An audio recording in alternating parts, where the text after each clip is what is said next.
Hey guys, this is SF and welcome to Tower Tuesdays this week, 23rd floor. And if you heard some rumors, then it is kind of true. Arcadia, I did beat Arcadia. That's not the rumor, but a team of Arcadias in 23rd stage. In my opinion, well, I'm going to explain why Arcadia is super strong in this dungeon. It mainly comes from his bump combo, which is called Tri-Pulse. Basically, it's kind of like a chain lightning where it shoots, where it kind of latches on to all the other monsters, all the other enemies, but it has unlimited range. Of course, the power is a little bit low. It's on the 100,000 mark, whereas chain lightning can go up to like 24k, 240k, I think, for the blast type. But anyways, so as you can see, that it goes towards all these guys. For one main reason, and that is if they are the same class. So in the 23rd floor, everybody in this stage is Dean-Teens, even the boss. So basically that Tri-Pulse will go through to every single enemy on the stage if you just hit Arcadia. Like I said, it only does about 100k each, but that's more than enough if you have 3 of them. That's more than enough to wipe them out if you have 3 Arcadias, or even 4 Arcadias. It does get a little sketchy when it's just the boss themselves, because you cannot take down the boss with just their bump combos.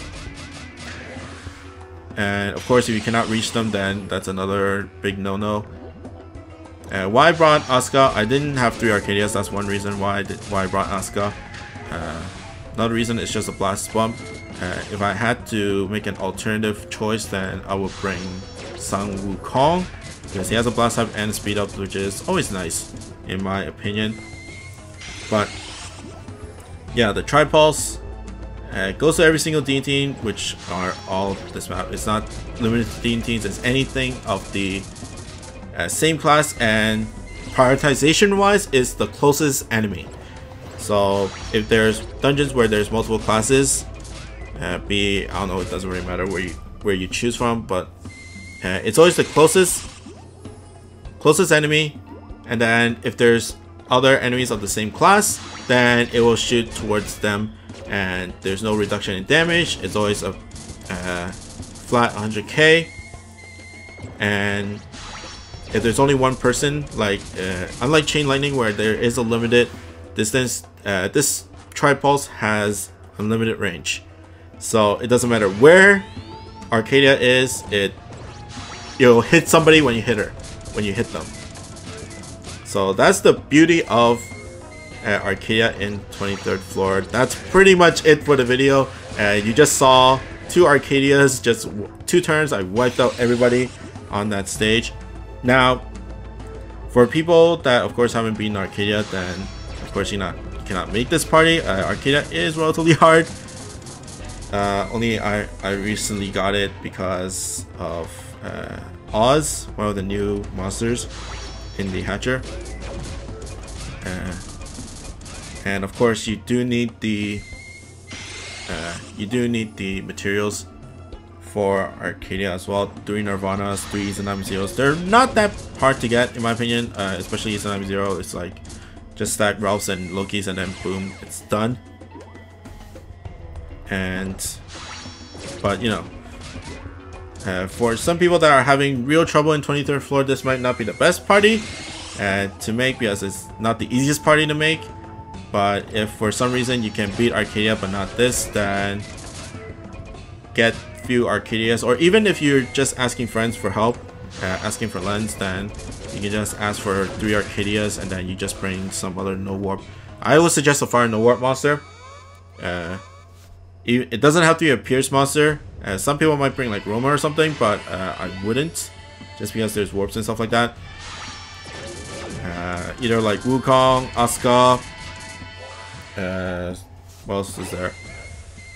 The recent Dao-chan, the Fire Dao-chan, the Christmas one, is also a Pierce no warp monster. Or if you just want to bring like another staple monster for the 23rd floor, which is Nazca, Oda Nobunaga, then by all means go for it.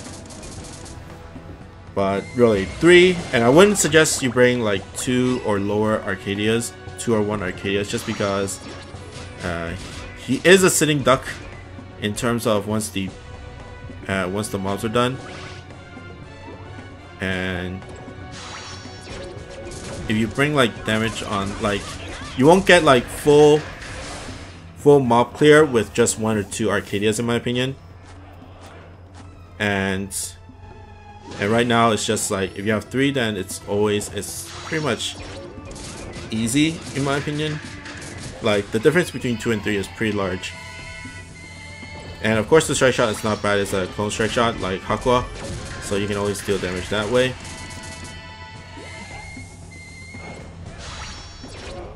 But if it's like 2 with a blast bomb, I wouldn't. If it's a Wukong, then I wouldn't say no, but you will have some trouble, especially if you cannot hit the 2 Arcadias, in my opinion. Because like right now, like for me, like for this team right now, I'm not hitting every single Arcadia, but I'm doing fine with the mob clearing, just because I have multiple targets that I can hit. But once you have like 1 or 2 Arcadias,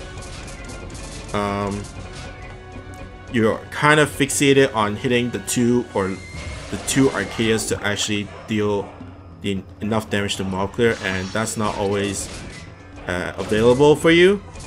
So that's why I say 3 or more, especially with a blast bump monster if you don't have 4 Arcadias on your team. Okay, and I'm doing very well, and I didn't have to strike shot even once, and I haven't even stalled once either. That's the power of the mob clear. Like, the reasons why like Oda is really good is because, you know, her meteor can basically do the same thing, but it's only to 1 monster. It can mob clear, but it's only to 1 monster at a time. So if you stack multiple Odas, then of course you'll be clearing a lot of mobs, but it's not always consistent, because multiple meteors can hit one monster, and that would just be like death. That'll be overkill, and that's wasted damage onto whatever, the boss or whatever. Nazca is always good because, you know, short strike shot, 12 turn strike shot, and you can use it to mob clear. But you have to wait every 3 rounds, whereas Arcadia, you can just hit it, finish it in 2 turns. And it was kind of sketchy because that's why I strike shot in terms of damage wise. So I strike shot it. Technically, I wanted to do this video without using any strike shots at all, but at 3 turns until her explosion, it's not a 1-hit KO, but I don't want to take any more damage from the looks of it. And it's almost done. 2.